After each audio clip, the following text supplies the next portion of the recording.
Good morning, students.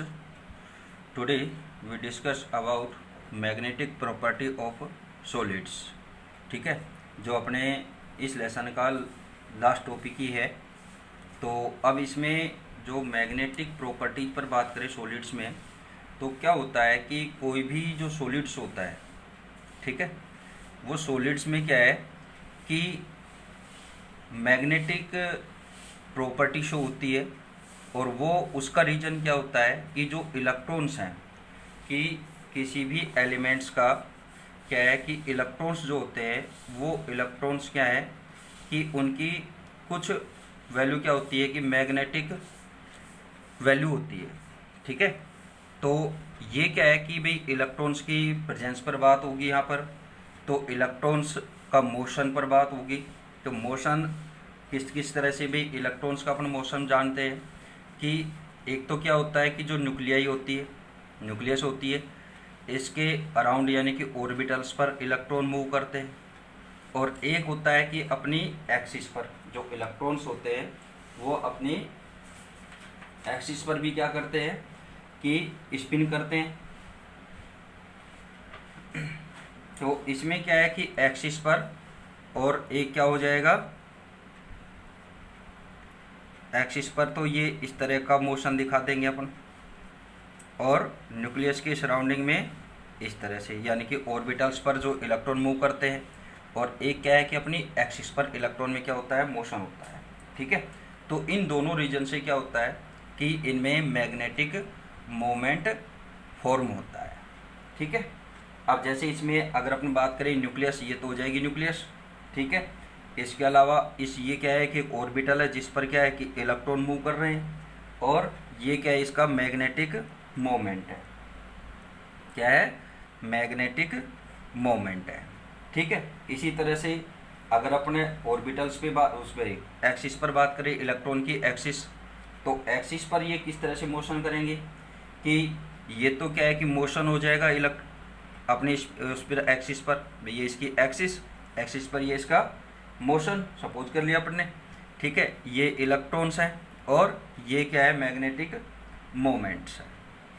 ठीक है, तो ये क्या है कि जो इलेक्ट्रॉन्स हैं इनके इस जो मोशन है, ये टू टाइप से, इस तरह से ये क्या हो रहा है कि भाई दो तरह से इलेक्ट्रॉनों में क्या पाई जाती है, मोशन यानी कि गति पाई जाती है। एक तो उनकी जो न्यूक्लियाई है उसके सराउंडिंग में यानी कि ऑर्बिटल्स पर। ठीक है, और दूसरा क्या है कि उनकी एक्सिस, जो इलेक्ट्रॉन की एक्सिस होती है उसके अकॉर्डेंस भी क्या होता है, इनमें मोशन होता है। तो इन दोनों रीजन से क्या होगा कि इनमें कुछ क्या होता है कि मैग्नेटिक कैरेक्टर फॉर्म हो जाते हैं। ठीक है, अब इसमें क्या होता है कि जो magnetic moment is produce to spin of electron which is configurate in direction of spin axis.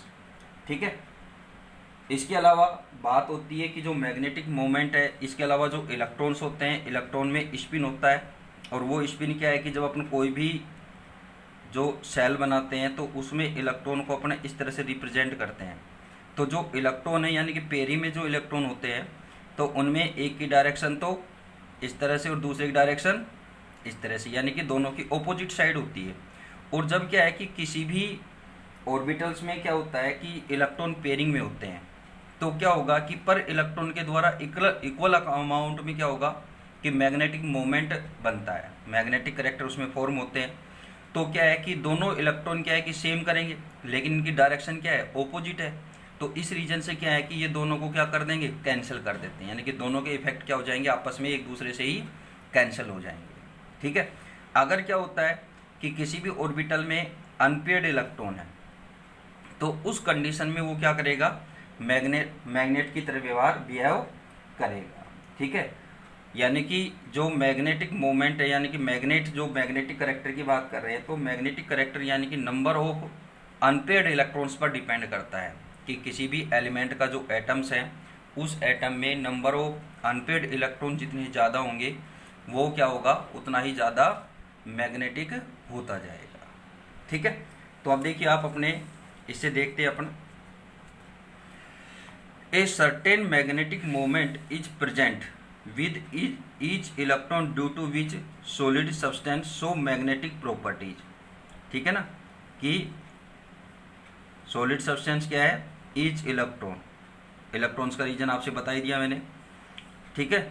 Electron each electron in an atom behave like a small magnet whose reason is due to following two reasons. जो मैंने आपसे बताया था कि एक तो orbital motion of electron around nucleus, orbital motion यानी कि न्यूक्लियस के चारों तरफ क्या हो रहा है, इलेक्ट्रॉनों का चक्रण, घूमना। और दूसरा है क्या है, spin of electron about its axis, कि इलेक्ट्रॉनों का अपनी एक्सिस पर क्या होना, मूव होना या उसका स्पिन होना। जो स्पिन अपन बता रहे हैं वो स्पिन जो मैंने आपको ये बताया है, इस तरह से ये स्पिन होते हैं, ठीक है, जिनको अपन डिनोटेड कर रहे हैं इस टाइप से। अब बात करते हैं next, moving electron can be considered as small electric circuit behave it is charged particle and also undergoes motion which is shown as, जो आपको इस तरह से आपको प्रदर्शित किया गया है कि ये तो क्या हो गई न्यूक्लियस, यानी कि फर्स्ट कंडीशन वाली बात तो ये है कि एटॉमिक क्या है, न्यूक्लियस है, ये इलेक्ट्रॉन का पथ है, यानी कि जैसे अपना ऑर्बिटल्स क्या बोल रहे हैं, और ये क्या है कि मैग्नेटिक मोमेंट की डायरेक्शन है, ठीक है। इसके अलावा फिर सेकंड जो कंडीशन थी, spin of electron about its axis, तो ये एक्सिस पर इलेक्ट्रॉनों का स्पिन होना है, तो उसमें भी क्या हो रहा है, मैग्नेटिक मोमेंट का फॉर्म हो रहा है, ठीक है। नेक्स्ट जब हम बात करें तो magnetic moment is produced due to spin of electron, किस रीजन से हो रहा है, produced due to spin of electrons which is configurated in direction of spin axis which take place from bottom to top, ठीक है, ऊपर से नीचे की ओर। So each electrons is considered a small magnet in which stable orbital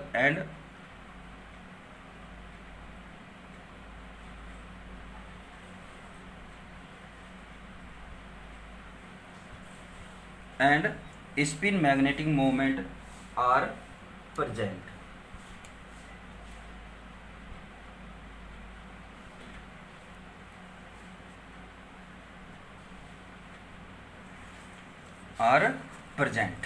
ठीक है। The value of magnetic moment is very less, यानी कि इलेक्ट्रॉन से जो मैग्नेटिक मोमेंट फॉर्म होता है, प्रोड्यूस होता है, वो क्या होता है, उसकी वैल्यू वेरी लो होती है। Its unit is bore magneton, ठीक है, जिसको अपन डिनोटेड शॉर्टकट में किससे करेंगे, BMB से, ठीक है, which is equal to 9.27 into 10⁻⁻24 AM। यहाँ पर AM मीन क्या होता है कि एंटी मैग्नेटिक मोमेंट, ठीक है। On the basis of magnetic property substance में be classified into 5 categories. 5 categories में कौन कौन सी आती है, फर्स्ट आता है पैरामैग्नेटिक सब्सटेंस, सेकंड आता है डाई मैग्नेटिक सब्सटेंस, फिर आता है फेरोमैग्नेटिक सब्सटेंस, और फोर्थ आता है एंटी फेरोमैग्नेटिक सब्सटेंस, और फिफ्थ जो आएगा वो आएगा फेरी मैग्नेटिक सब्सटेंस, ठीक है। तो फर्स्ट अपन इसमें बात करें तो पैरामैग्नेटिक सब्सटेंस, तो पैरामैग्नेटिक सब्सटेंस क्या होते हैं कि ये क्या है कि एक तरह से अपन ये बोल सकते हैं कि परमानेंट मैग्नेट होते हैं, ठीक है। और परमानेंट मैग्नेट है तो इट मीन क्या है कि इसमें ये मैग्नेटिक बिहेव क्या करता है, परमानेंट ही शो करेगा, ठीक है। देखिए इसमें आप दो substance which have stable magnetic dipole, क्या है, स्थायी चुंबकीय द्विध्रुव, ठीक है ना, आघूर्ण रखता हो, and attracted toward magnetic field, और जो क्या हो मैग्नेटिक फील्ड की ओर अट्रैक्ट हो, ठीक है, आर कॉल्ड पैरामैग्नेटिक सब्सटेंस। दो सब्सटेंस विच हैव क्या है कि सीधी बात है, यहाँ पर डायरेक्टली अपन 2 पॉइंट्स पर बात हो रही है कि स्टेबल मैग्नेटिक डाइपोल हो, और सेकंड क्या है यहाँ पर कि अट्रैक्ट टुवर्ड मैग्नेटिक फील्ड, और मैग्नेटिक फील्ड की ओर क्या हो अट्रैक्ट हो, तो क्या है पैरामैग्नेटिक सब्सटेंस होगा, ठीक है। They lose their magnetism in the absence of magnetic field, कि ये क्या करते हैं कि अपने मैग्नेटिज्म को जो है अपनी चुंबकता तो है, उसको क्या है कि मैग्नेटिक फील्ड की एब्सेंस में क्या कर देते हैं, लूज कर देते हैं, खो देते हैं। दोज मॉलिक्यूल एटम और ion in which at least one or more number of unpaired electron, at least कम से कम क्या है, एक और अधिक क्या रहेंगे, अनपेयर्ड इलेक्ट्रॉन रहेंगे, are present so the paramagnetic nature. ठीक है ना। अब जैसे इसमें आपको ये एग्जाम्पल दिए हुए हैं, ऑक्सीजन है, कॉपर है, Cu+2 है, Fe+3 है, टाइटेनियम ऑक्साइड है, ये ऑक्साइड है, कॉपर ऑक्साइड है, वेनेडियम डाइऑक्साइड है, एसेट्रा। तो इनमें क्या है कि नंबर ऑफ इलेक्ट्रॉन्स क्या है, अनपेयर्ड इलेक्ट्रॉन यहाँ पर प्रेजेंट्स हैं। ठीक है। और इसको कैलकुलेट करने के लिए इनकी वैल्यू, पैरामैग्नेटिक सब्सटेंस जो होते हैं कि उनमें मैग्नेटिक वैल्यू कितनी है, तो इसके लिए आपको फॉर्मूला, यहाँ तो आपको कैलकुलेट नहीं करना है लेकिन मैं आपको फॉर्मूला बता देता हूँ।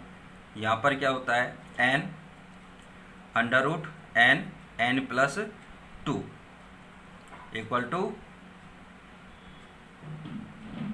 Bore magneton. ठीक है।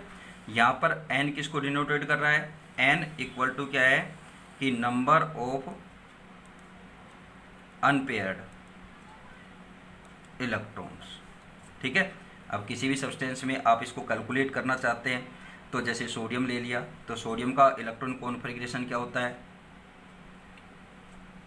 क्या होगा, 1s2 2s2 2p6 और फिर क्या आ जाएगा 3s1। अब 3s1 यानी कि यहाँ पर 1 इलेक्ट्रॉन है, फॉर्मूले में आप रख दो, इसको वैल्यू पुट कर देते हैं 1+2, तो क्या आ जाएगी इससे 1 × 1+2 का क्या हो जाएगा 3, तो इसे मल्टीप्लाई होगा तो क्या आ जाएगा √3। √3 की वैल्यू क्या है 1.732 MB। ठीक है। इस तरह से ये वैल्यू कैलकुलेट करेंगे अपन। ठीक है। आगे चैप्टर्स में आएंगे तब आपको क्लियर हो जाएगा। नेक्स्ट जो बात आती है डाईमैग्नेटिक सब्सटेंस।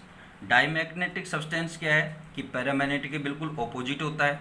यानी कि इसमें क्या है कि जब एक्सटर्नल मैग्नेटिक फील्ड अप्लाई किया जाता है तो क्या है कि ये very less magnetic behave show करेंगे। Substance which are weakly repelled by the external magnetic field are called diamagnetic substance and the properly thus exhibited is called dimagnetism, NaCl, sodium chloride, H2O, benzene. ठीक है। इसके example है those compound in which all electron are paired. क्या रहेगा, इनमें electron are क्या रहेंगे, paired में रहेंगे, यानी कि कोई भी अनपेयर्ड इलेक्ट्रॉन प्रेजेंट नहीं है। Their magnetic movement are cancelled with each other due to paired electron. जो मैं आपको यहाँ पर बता रहा था ये कि अब जैसे ये है, इसको आप इसे इस तरह से डिनोट करेंगे तो ये s ऑर्बिटल में 2 इलेक्ट्रॉन, ठीक है, इसमें 2s में भी ये 2 इलेक्ट्रॉन, 2p6 है तो इसमें आपको 3 कॉलम बनाएंगे px py pz के, तो सभी में क्या है पेयरिंग इलेक्ट्रॉन है। फिर आ जाएगा 3s का, 3s में 1 इलेक्ट्रॉन है तो यहाँ पर ये, तो इसके रीजन से रहेगा। तो इसमें क्या है कि जो डाईमैग्नेटिक है उसमें सभी क्या रहेंगे कि पेयर्ड इलेक्ट्रॉन्स रहेंगे। ठीक है। और पेयर्ड इलेक्ट्रॉन्स रहेंगे तो उस कंडीशन में क्या रहेगा ये कि क्या हो जाएगा डाईमैग्नेटिक रहेगा। फिर आता है फेरोमैग्नेटिक सब्सटेंस। फेरोमैग्नेटिक यानी कि एक तरह से लोहे वाली बात होगी। ठीक है। जिसे अपन हिंदी में बोलते हैं लोह चुंबकता। ठीक है। तो लोहे का आप जानते ही हैं इस तरह कि परमानेंट मैग्नेटिक वो होता है और इस पर एक इलेक्ट्रिक फील्ड का कोई इफेक्ट भी नहीं है कि इलेक्ट्रिक फील्ड हटा देते हैं तो भी क्या रहेगा, सॉरी मैग्नेटिक फील्ड हटा देंगे तो भी क्या रहेगा, ये की तरह बिहेव करता है। देखिए इसमें दो substance which are strongly attract by magnetic field are called ferromagnetic substance. ठीक है। Once they are magnetism then they act permanent magnet, example iron. ठीक है। इसके अलावा निकेल है, इसके अलावा इसमें कोबाल्ट है, इसके अलावा गैलोडियम है, ठीक है, और क्रोमियम ऑक्साइड है। ये क्या है इसके अदर एग्जाम्पल्स। मेन तो इसमें क्या है कि आयरन वाला होता है। Metal ion of ferromagnetic substance in solid state are grouped in small segment together which are called domains। ठीक है ना, कि इनमें क्या होता है कि ये एक निश्चित उसमें होते हैं कि जैसे इसमें अरेंजमेंट होता है तो अपने एक डायग्राम बनाएंगे। इनमें क्या है कि एक तो अरेंजमेंट फिक्स होता है, इस तरह का अरेंजमेंट इसमें मिलेगा, यानी कि इलेक्ट्रॉनों का मूवमेंट क्या होगा, एक फिक्स डायरेक्शन रहेगी। ठीक है, तो इस रीजन से ये क्या रहेगा, मैग्नेटिज्म। ठीक है, मैग्नेटिक रहेगा। Domains are randomly arranged in non magnetic piece of ferromagnetic substance. All domains are arranged in the direction of magnetic field on keeping the non magnetic piece in magnetic field and behave a stable magnet. अगर क्या है कि कोई ऐसा domain हो कि जिसमें क्या है कि अरेंजमेंट सही नहीं है, यानी कि अरेंजमेंट से मीन यहाँ पर क्या है कि दूसरी कंडीशन ये होती है, सॉरी ये तो नीचे रहेगा, फिर ये ऊपर,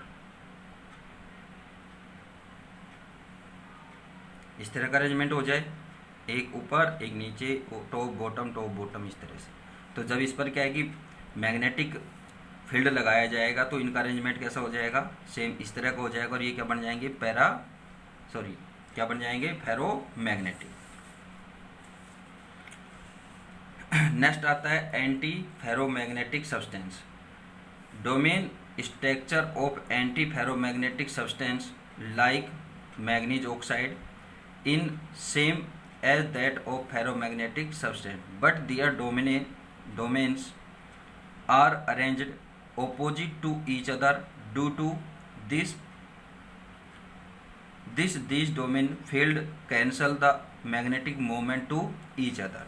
जैसे आपको इस डायग्राम में मैंने आपको ये बताया है कि जो सेकंड रो यहाँ पर बनी है, तो ये रो किसकी है, एंटी फेरोमैग्नेट। ठीक है, जब इस पर मैग्नेटिक फील्ड अप्लाई करेंगे तो इस तरह का अरेंजमेंट होगा, वरना ये क्या है कि क्या रहेंगे, एंटी फेरोमैग्नेटिक सब्सटेंस ही रहेंगे। ठीक है, अब ये जो आपको डायग्राम दिख रहा है, इस डायग्राम में फर्स्ट रो फेरोमैग्नेटिक की है, सेकेंड रो एंटी फेरोमैग्नेटिक की, और थर्ड क्या है, फेरीमैग्नेटिक सब्सटेंस, जो अभी आप अपने इस पर डिस्कस करेंगे। तो इनमें क्या है, देखिए आप डायरेक्शन देखिए कि इसमें तो ऊपर नीचे ऊपर नीचे ऊपर नीचे इस तरह का अरेंजमेंट है, जबकि इसमें क्या है कि कोई फिक्स अरेंजमेंट नहीं है। जो थर्ड रो है इसमें क्या है, कोई फिक्स अरेंजमेंट नहीं होता है।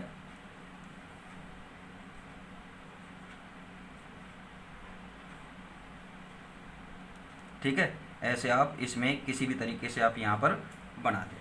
ठीक है, कि किसी का ऊपर की तरफ डायरेक्शन, किसी का नीचे की तरफ डायरेक्शन दिखा देंगे। तो इस तरह का क्या है कि अरेंजमेंट फिक्स नहीं होता है, लेकिन जब इन पर क्या है मैग्नेटिक फील्ड लगाएंगे तो इनकी डायरेक्शन क्या हो जाएगी, फिक्स हो जाएगी, और क्या करेंगे, ये मैग्नेटिक बिहेव करेंगे। यानी कि इनकी जो अपन बात करेंगे कि जो फेरीमैग्नेटिक है सब्सटेंस है, अगर उन पर कोई मैग्नेटिक फील्ड अप्लाई होगा तो फिर क्या है कि फेरीमैग्नेटिक सब्सटेंस क्या हो जाएगी, उसकी ये खत्म हो जाएगी, और क्या बन जाएगा, फेरोमैग्नेटिक बन जाएगा।